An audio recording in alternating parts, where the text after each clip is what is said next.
Bonjour, je m'appelle Josée Daou, je suis intervenante jeunesse et conférencière et je vous présente ici une autre capsule coaching dans le cadre du projet Miado. Cette capsule a comme thème « Je suis capable ». On parle beaucoup du dialogue interne et du pouvoir de nos pensées sur notre vie, sur notre chemin et sur notre quotidien. On va démystifier tout ça, on va voir l'impact de ça et on va avoir des bons trucs pour s'aider à avoir un dialogue interne beaucoup plus positif. Dans mon expérience à travailler avec les ados et avec des enfants pendant près de 30 ans, je peux me rendre compte que le nombre de personnes qui ont un dialogue interne, donc ce qu'ils se disent à l'intérieur d'eux sur eux, quand ça c'est positif tout le temps, c'est très, très, très, très rare. C'est pour ça qu'on va en parler parce que ça augmente tellement notre bien-être. On va commencer par parler de ce que je veux dire par dialogue interne. En fait, c'est ce qu'on se dit à l'intérieur de soi, sur soi, sans nécessairement le dire à voix haute ou aux autres. C'est très, très intimement relié à nos pensées. Parce que nos pensées vont influencer le dialogue interne, qui va influencer les pensées, bon, etc. C'est comme vraiment très intimement relié. Les pensées, c'est ce qui se passe par la tête, surtout celles qui te concernent, mais aussi celles qui concernent ton environnement ou les gens que tu croises. C'est très, très proche parent. On peut se demander, on peut se poser la question, mais c'est quoi le rapport? Est-ce que vraiment mon dialogue interne va influencer comment je passe ma journée et comment je me sens? La réponse est oui, tellement. Dans la capsule sur la gestion du stress, on a parlé ensemble du déclenchement d'un système assez complexe à l'intérieur du corps lorsque le cerveau percevait un danger dans notre environnement. Contrairement aux hommes des cavernes qui avaient un danger qui était facilement identifiable, soit un mammouth, soit un animal carnivore qui menaçait de les manger, nos dangers perçus peuvent être un petit peu moins clairs de nos jours et surtout un petit peu moins menaçants. Mais on a souvent un déclenchement quand même. Nous pouvons évidemment être réellement en danger dans notre vie pour diverses raisons, dans diverses circonstances. Et c'est pas de ça que je parle. Mais plus souvent qu'autrement, on se crée des dangers qui n'en sont pas vraiment et qui ne menacent pas notre survie. Tes pensées et ton dialogue interne peuvent déclencher la même réaction qu'un mammouth à proximité des hommes des cavernes, même si on est complètement seul. C'est tout un pouvoir quand même.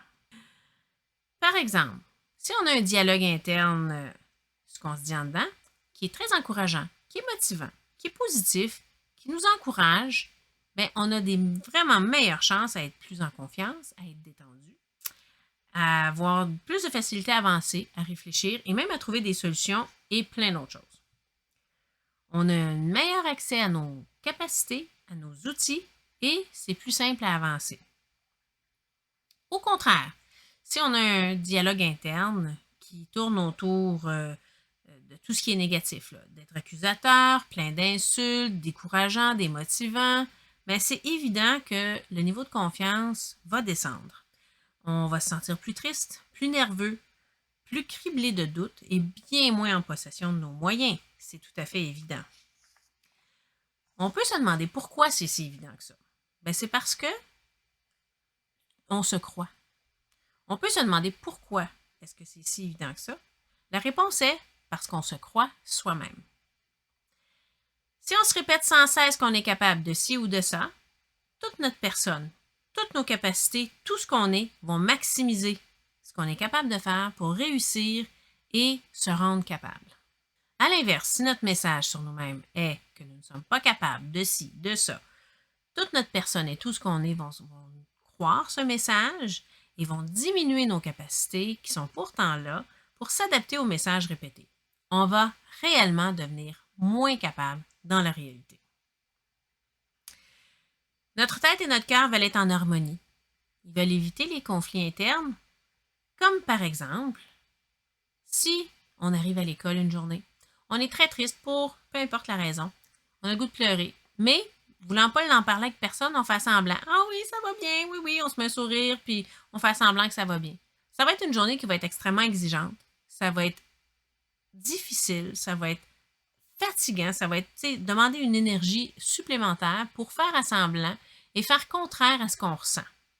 C'est ce qu'on appelle un conflit interne. Si on dit une chose qui est contraire à ce qu'on ressent ou ce qu'on veut. c'est pas une situation qui est facile. Vous devez en vivre des fois. Ça peut arriver. Des fois, on a des contraintes au niveau soit des parents, au niveau de l'école, au niveau du travail, peu importe. On peut avoir différentes contraintes qui font qu'on vit des choses qui ne sont pas en accord avec ce qu'on est ou ce qu'on veut. C'est inévitable pour certaines situations, évidemment. Mais lorsqu'on peut, et lorsque ça touche vraiment nos émotions, c'est important de pouvoir vivre en harmonie à l'intérieur de nous. Donc, pour éviter de vivre de conflits internes qui sont extrêmement exigeants et difficiles, notre tête et notre cœur et toutes nos capacités vont faire équipe pour rendre réel ce qu'on dit, réel ce qu'on pense et réel ce qu'on se répète sans cesse. Le « je ne suis pas capable » va devenir bien réel en diminuant nos capacités naturelles. On va avoir plus de doutes, plus de peur et la confiance d'essayer va être de beaucoup diminuée, sinon tout à fait amoindrie, sinon tout à fait absente. Quand on se trouve avec quelqu'un qui nous plaît, si on a un dialogue interne qui est très négatif, du style « je suis trop moche, la personne ne voudra jamais rien savoir de moi, ça se peut pas, la personne est trop cool, moi je suis trop ci, moi je suis trop ça », si on finit jamais et en boucle à se dire des choses négatives comme ça, c'est évident que ça va affecter la conversation et le moment qu'on passe avec la personne. Toutes tes facultés vont se coordonner pour faire vivre plus de nervosité, ajouter du doute, ajouter de la crainte, diminuer l'espoir, enlever l'espoir au complet, etc. Tellement que quand on va parler avec la personne, tout le négatif du dialogue interne et des pensées négatives vont nous empêcher de montrer nos forces, nos qualités, notre charme et tout ce qui pourrait plaire. Ça favorise même qu'on va aller jusqu'à faire des gaffes, à ne pas répondre ce qu'on voudrait répondre, etc. Vous l'avez peut-être déjà vécu. Moi, je sais que je l'ai vécu étant adolescente. J'ai trouvé ça super difficile. Mais ça vient tout du dialogue interne et des pensées négatives. Un autre bel exemple que certains ont déjà vécu peut-être, le dialogue interne qui dit « je vais couler l'examen, je suis pas bon, je suis pas bonne, je suis moche, je connais pas, je comprends rien. Ah! » Répéter ça en boucle va avoir un effet aussi sur soi, c'est évident. C'est sûr que devant un tel dialogue interne, dans une situation où on a un examen à faire, ben notre niveau de nervosité va être extrêmement élevé. Ça va installer le doute en soi, mais le doute en chacune de nos réponses. Là, comme je mettrais B, mais là, je suis pas sûre, c'est-tu B, c'est-tu A, puis là, on va effacer, on va recommencer, puis on va finir par se rendre compte que, quand on va avoir les résultats, qu'il y a plusieurs de nos réponses qui étaient bonnes, mais on n'y croyait pas au moment où on l'a écrit. Ça va diminuer aussi ton accès à la matière que tu connais. Il y a des choses qu'on a mémorisées, qu'on a révisées, qu'on le sait. Mais la nervosité puis le dialogue interne, s'il est négatif, va faire en sorte que, en dedans de toi, ça va dire, ben non, on n'ira pas rechercher l'information, là, sinon on va être capable. Ça ne marche plus, là, on dit qu'on n'est pas capable. Je ne peux pas me donner accès à l'information. Qu'est-ce qu'on fait, là? Fait que à ton intérieur, il va y avoir ce conflit-là. Fait que ça ne va juste pas donner accès à la matière que tu aurais besoin pour répondre aux questions. C'est quand même fascinant combien de pouvoir on a sur nous-mêmes. Un dialogue interne positif, c'est réellement aidant à plusieurs sphères de la vie, mais c'est quand même pas une baguette magique. Ça, il faut être clair.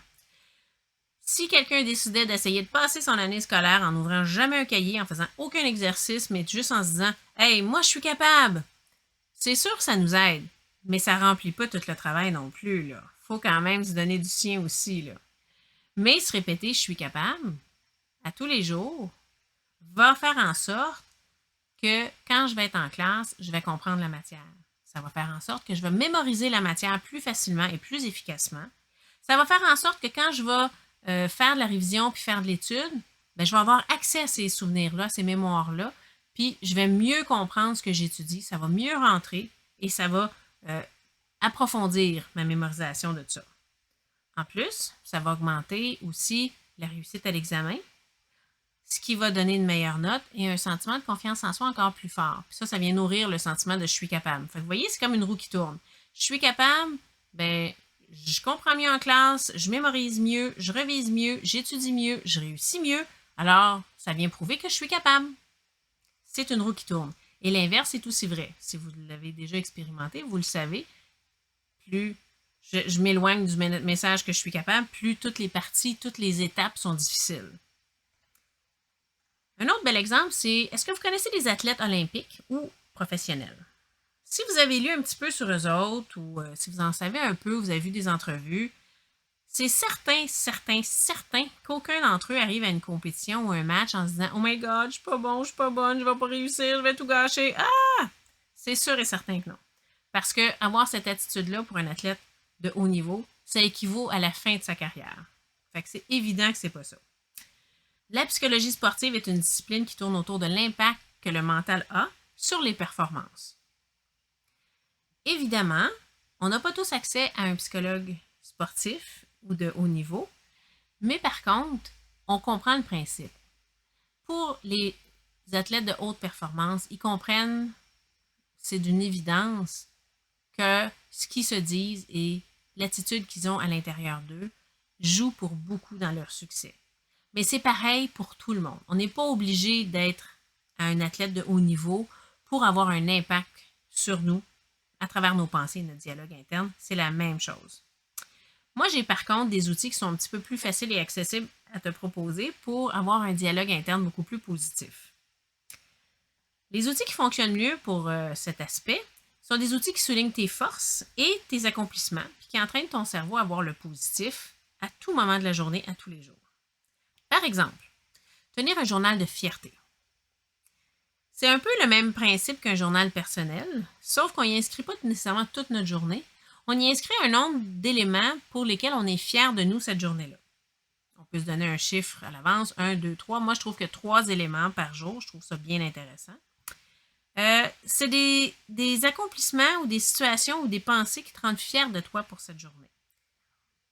On repasse mentalement notre journée avant de se coucher, un petit peu avant de se coucher, et on dénote au moins 3 choses, ou le nombre de choses que vous voulez, pour lesquelles on trouve qu'on a bien réussi, ou qu'on a fait un bel effort, ou qu'on a accompli quelque chose qu'on n'avait jamais fait avant, ou peu importe quoi. À force de se pratiquer à avoir des accomplissements positifs, notre attention de tous les jours et de tous les moments se porte naturellement vers le positif, et ça tout au long de la journée. Ça, c'est un gros plus. À force de pratiquer cette méthode, on en vient qu'à accomplir très facilement et très rapidement le fait de dénoter des trucs positifs. Ce qui peut être un peu difficile au début, je vous le dis, mais à force de le faire, encore une fois, comme à peu près tout, ça devient beaucoup plus facile. Personne ne se rappelle nos premiers pas quand on a essayé de marcher, mais on le sait qu'on a tous tombé, qu'on a tous trouvé ça difficile et ça a pris beaucoup de temps avant d'y arriver. Maintenant, on marche assez facilement pour la majorité d'entre nous. On peut tenir ce journal de fierté sur papier, mais il y a un nombre d'applications virtuelles gratuites aussi qui sont disponibles qu'on peut télécharger pour s'aider à le faire de manière virtuelle. Ça peut être une application de notes ou il y a aussi des applications de journal. C'est vraiment pour nous. L'important, c'est de pouvoir les noter en quelque part et de pouvoir les reconsulter au besoin. Parce que parfois, si on vit un moment ou une journée plus difficile, on peut aller relire ces notes-là de fierté, puis ça nous aide tout de suite à nous remonter le moral de façon bien facile, bien simple, gratuite et pas compliquée. On peut tenir un journal similaire aussi, mais axé sur la gratitude. On peut noter des raisons pour lesquelles nous avons de la gratitude envers soi-même, des choses pour lesquelles on trouve qu'on a bien réussi envers nous-mêmes, qu'on a été clément avec nous-mêmes ou les autres. Ça nous entraîne à nous voir sous une lumière plus positive et voir les autres aussi sous une lumière plus positive, ce qui entraîne juste du bon pour tout le monde. Un autre outil qui est très efficace, c'est la visualisation. La visualisation va être une façon de s'imaginer, de se voir mentalement dans des situations en se mettant en contexte où on agit très positivement, où on est dans un contexte très positif. Par exemple, si on est très gêné avec les gens, on peut se visualiser en train de jaser avec un groupe d'amis, mais être détendu, être souriant, souriante, réussir à parler facilement avec les autres et de profiter d'un beau moment. On peut se visualiser aussi en train d'accomplir une tâche, en train d'accomplir des études, en train d'accomplir peu importe quoi. Mais c'est de se voir dans un contexte positif, en train de réussir quelque chose, détendu, pas les épaules crispées jusqu'en haut comme ça, et de réussir ou de sentir qu'on a bien fait. Donc, de manière très positive. Un autre outil qui est extrêmement utile pour le dialogue interne positif, c'est de se répéter des affirmations positives ou certains appellent ça des mantras. L'idéal, c'est de se répéter ça à tous les jours. Ça peut être la même phrase pour plusieurs jours, voire une semaine ou plus régulièrement, mais ça peut être aussi une phrase différente à tous les jours. On peut en trouver sur Internet, on peut s'en créer nous-mêmes. Le choix est très, très, très large. On parle de phrases qui sont motivantes, qui sont encourageantes et qui nous font sentir capables et heureux. Par exemple, je suis une bonne personne. Un autre pourrait être j'ai beaucoup de talent et je m'en sers. Un autre pourrait être je montre mes qualités aux gens autour de moi. Un autre va être ma vie est un cadeau et je peux accomplir tout ce que je veux. Un autre pourrait être je suis capable de réviser et de réussir un examen. Tout ce que vous avez besoin de vous dire pour sentir un trait plus positif vers une situation qui peut vous causer beaucoup de stress et peut-être même de la crainte et de la peur. On peut s'écrire ceci dans notre agenda pour pouvoir le relire tout au long de la journée ou de la semaine. On peut se laisser des post-it, se laisser un post-it sur notre cadran par exemple, quoi que ce soit pour pouvoir le voir aussitôt à notre réveil, se rappeler. On peut se faire un rappel sur notre agenda du cellulaire pour nous rappeler de dire notre affirmation. C'est quelque chose qu'on fait à l'intérieur de nous, si on veut. On peut le faire à voix haute si on a la possibilité, mais on peut le faire à l'intérieur de nous aussi. Ça prend 30 secondes, 1 minute. C'est vraiment pas très, très compliqué.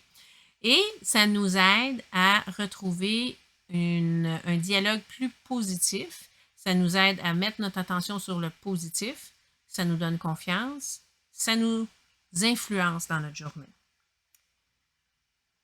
À force de pratiquer toutes ces techniques de dialogue interne et de pensée positive, vous allez retrouver une confiance en vous puis une assurance qui non seulement est réconfortante, mais super agréable. On peut tous bénéficier d'avancer dans la vie de manière un petit peu plus facile parce que ce dialogue interne-là positif, comme plein d'autres outils auxquels je fais référence dans d'autres capsules, c'est une façon aussi de se sauver du temps, de se sauver de l'énergie parce que quand on a un intérieur positif, calme et serein, on a beaucoup plus de facilité à accomplir nos choses, ça nous demande beaucoup moins d'efforts, on a moins d'embûches, on a moins de doutes et on avance avec confiance. On vit plus de succès, ça nous encourage, etc. C'est une roue qui tourne et ça revient toujours. Fait que c'est un outil, des outils et une technique qui est très, très importante à maîtriser. Le thème de ma prochaine capsule est l'application des outils concrètement dans notre quotidien. Parce que des fois, l'idée de prendre soin de soi, l'idée de prioriser notre bien-être peut sembler un peu complexe et difficile à atteindre. On va explorer comment on peut le faire de manière extrêmement facile, extrêmement naturelle et on va pouvoir, je l'espère, appliquer ça facilement dans notre vie. Je vous rappelle que les capsules du projet Miado sont disponibles sur notre compte Instagram et notre page YouTube. On se voit très bientôt. Merci!